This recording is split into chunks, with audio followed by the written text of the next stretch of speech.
Lead India into 1000 cuts. నిజంగా భారతదేశాన్ని 1000 ముక్కలు చేయాలి అనేది సాధ్యం అవుతుందా? దేశ విభజన సమయంలో వాళ్ళు కేవలము భారత్ పాకిస్తాన్ చేశారని చెప్పి గనక మనం భావిస్తే పొరపాటు పడతాం.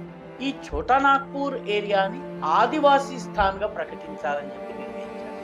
కమ్యూనిస్ట్ పార్టీ వాళ్ళు 1947 వరకు వాళ్ళ యొక్క థీసిస్ ఏంటంటే భారతదేశంలో ఎన్ని భాషలు ఉన్నాయి అన్ని జాతులు ఉన్నాయి, ఎన్ని జాతులు ఉన్నాయో అన్ని దేశాల వాళ్ళు. ఇంటెలెక్చువల్లీ వాళ్ళ లోపల చూపిస్తున్నారు through academics, through universities. Urban Naxals academia ద్వారా చేస్తున్నారు, సినిమాల ద్వారా చేస్తున్నారు. హైదరాబాద్ సెంట్రల్ యూనివర్సిటీలో మీరాబాయి యొక్క సాహిత్యం మీద రీసెర్చ్, మీరాబాయి సాహిత్యం మీద జరిగిన రీసెర్చ్లో మీరాబాయి కృష్ణ భక్తిని భర్తను పక్కన పెట్టి వేరే మగవానితో ప్రేమగా చూపించేటటువంటి అంశం పైన పిహెచ్డి చేసి పిహెచ్డి పొందారు. కృష్ణ భక్తిని చూడడం ఈ యాంగిల్లో చూడాలని ఎవరు నేర్పిస్తున్నారు?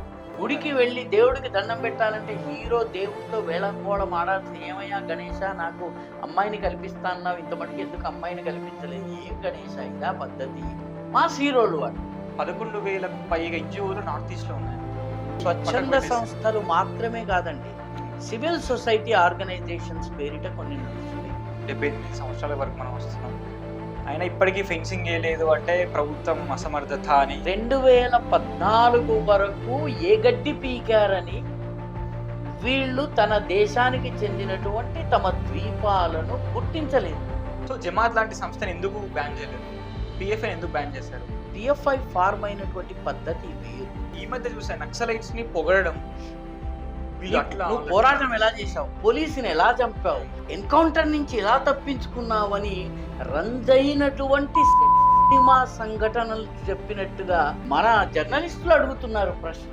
దానిని గంటల గంటల పాడ్కాస్ట్ రూపంలో సమాజంలో రిలీజ్ చేస్తున్నారు. ఎంత నీచమైన సంస్కృతి!